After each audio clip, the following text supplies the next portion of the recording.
All right, so Netflix, in their ever-growing intelligence, decided to do something stupid that everyone would obviously find terrible to hear, that would please absolutely no one but their stupid shareholders. They brag that around 300 of their shows and movies were fully utilizing AI tools. Let's get into it, boys. Shoutouts to Kotaku for the article. Before we get into this, I would politely ask that you guys like and subscribe if you guys are sick and tired of AI seeping into everything that you love.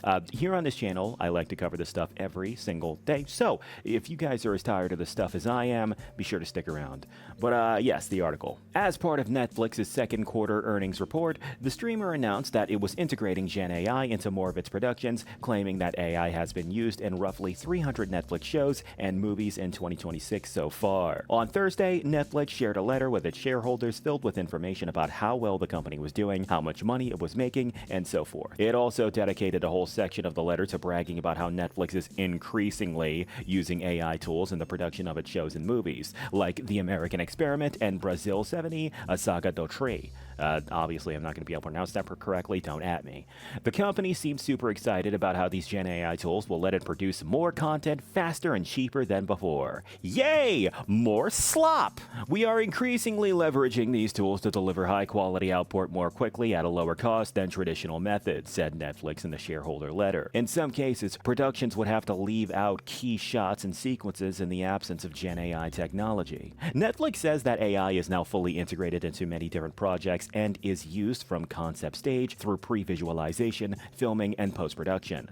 The company says Gen AI is mostly used in post-production across 300 or so shows and movies, using it in 2026. Netflix says that in shows like The American Experiment, Gen AI tools enhanced crowds, historical battle sequences, and world-building establishing shots.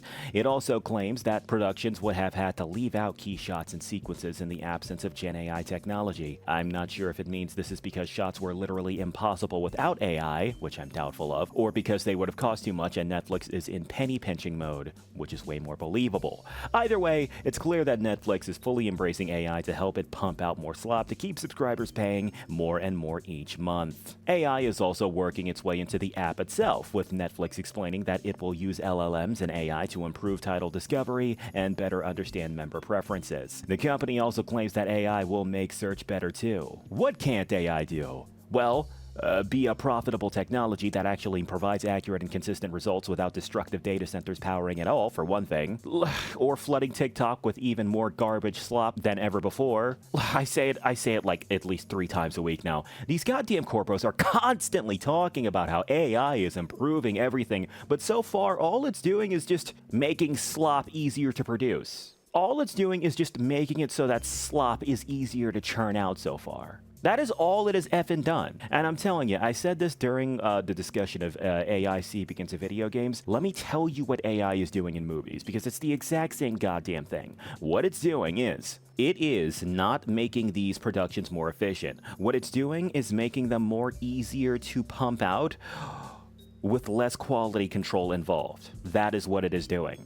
I promise you that. You know how video games sometimes launch extremely broken on release and then we have to wait for the game studios to patch them out as the months pass? Imagine that, but for movies and TV series. That's basically what's happening right now on Netflix. I guarantee you that. But yeah, man, those are my thoughts. What are y'all's? Whatever it is, be sure to let me know in the comment section. That's gonna wrap this one up, boys. This is Jack Talks Back, signing out. You guys have a good one.